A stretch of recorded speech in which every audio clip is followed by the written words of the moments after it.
follow the EPO. Its hands were not tied according to its own rules of precedent. And so the question is, why didn't it follow the EPO? If it didn't have to follow its previous precedent, that suggests what?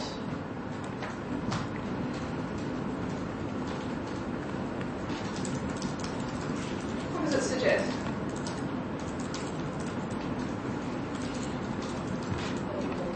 Don't want to. And so the question then becomes, why don't they want to follow the EPO? What's wrong with that approach from a principled point of view or a normative point of view? And we see the court going on to explain why. Here are their reasons. They say, well, first of all, we don't think that there is a settled view about this issue because the Enlarged Board of Appeal hasn't yet ruled on it. All we have is technical Board of Appeal decisions and a technical Board of Appeal refusing to refer questions to the EBA. Secondly, they say we can't point to a consistent line of case law in the Boards of Appeal. So no really senior appellate ruling from the EBA, no consistent decisions from the Boards of Appeal. And then finally, they say if we adopt this approach, the exclusion could lose its meaning, and other jurisdictions have expressed concern about the approach. Okay? Now, if we think about these reasons, these two are certain kinds of reasons, and these two are other kinds of reasons. This is really about whether or not there's a second view, right? Imagine if actually it was settled, that it was very clear that the any hardware approach is what the EPO adopts. You'd still be left with these reasons, which is actually, normatively speaking, the court is saying, we're not sure this is the approach to adopt. Because we think this whole exclusion for computer programs and business methods might not have any sort of substance to it. Why do you think that is? Why do you think they'd be concerned about the exclusion losing all meaning? It goes back to something we discussed in the first hour about how easy it is to satisfy a test. Right?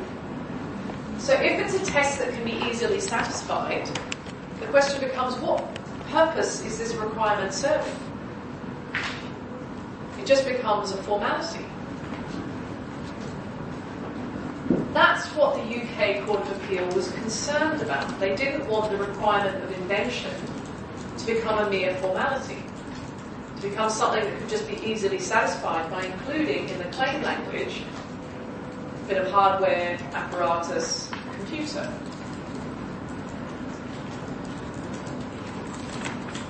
Equally, if we turn it the other way, the EPO would say, well, we're giving the test, but this test has some meaning, and it's really important for us that we analyse this in stages, which is invention, novelty, inventive step. Whereas the UK courts are saying, no, we want to give this requirement of invention some meaning, and yes, that might mean that we have to try and work out what's novel and inventive about it, but that's okay. We're still going to look at those other requirements later. So, as a result, Court of Appeal in Symbian took the view that it would not follow the EPO, it wouldn't depart too readily from its previous carefully considered approach, and it would try to follow its previous authority in order to minimise complexity and uncertainty. So, at this point, the summary is UK courts adopt one approach, the EPO is seemingly adopting a series of different approaches, and the question is, what's the difference between them? So the UK asks whether the contribution which the subject matter claim adds to the prior art has a technical character or is a technical contribution or a technical effect. But it's looking at what is the contribution of the subject matter. The EPO asks, is there a technical character? And this can be established by just showing that you've got some technical means involved in the claim language. And then the real work gets done at the inventive step stage, because that's when you look for a technical contribution. So another way of thinking about the difference is simply to say the UK focuses on the invention stage and whether there's a technical contribution, and the EPO focuses on this question but at the inventive step stage. So they both think about it, but just at different stages of the analysis. The UK at the stage of is there an invention, and the EPO at the stage of is there an inventive invention. Does that make sense to everyone?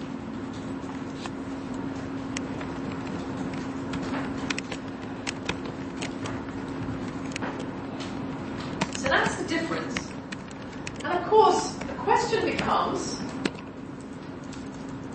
do these two different analytical approaches lead to different outcomes? If both approaches are actually looking at a technical contribution, but the UK looks at it at the stage of what is an invention, and the EPO looks at it at the stage of is this an inventive invention, will we have different outcomes? Imagine we've got the same set of facts. Are we going to say, we're going to find that in the UK it's not patentable, but it is patentable in the EPO? That's the risk that we're talking about. And here, some very smart brains have tried to think about this. It's come up in certain cases, and the judges have said, we're not sure it's going to make a difference. We're not sure that ultimately you would end up with a different result. We don't know. Now, just to sort of complete this story,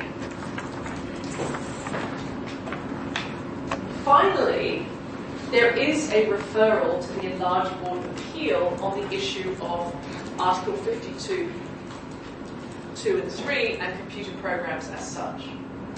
And this referral is made not from the technical boards of appeal, but from the President of the European Patent Office. And the President does have the power to make these referrals. The basis for the referral is whether or not you have a question of great importance and also diverging decisions of the boards of appeal.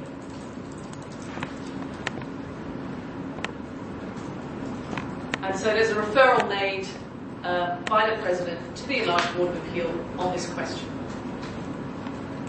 And actually there are a series of questions. And I'm not going to go through these in great detail. That's the first question, and really that's just asking how important is the form of the claim to whether the exclusion applies. So, is it only if you explicitly refer to a computer program, is the exclusion going to apply? Second question is related to this question of do you need to show a technical effect or technical character, and essentially the second question is asking, do we follow the Hitachi or the Vicom approach? That's essentially what's being asked.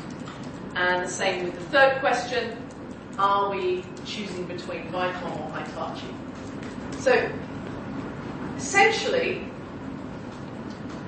this reference is about the enlarged Board of Appeal indicating whether or not to prefer the Vicom approach or the Hitachi and Microsoft approach.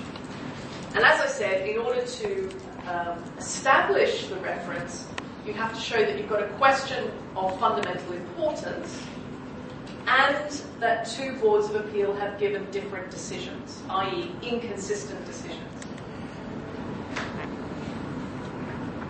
Interestingly, the enlarged Board of Appeal says undoubtedly Lim 1 is satisfied. This question of how to determine whether computer programs can be inventions is of fundamental importance to the economy, to the patent system. Easy, that's satisfying.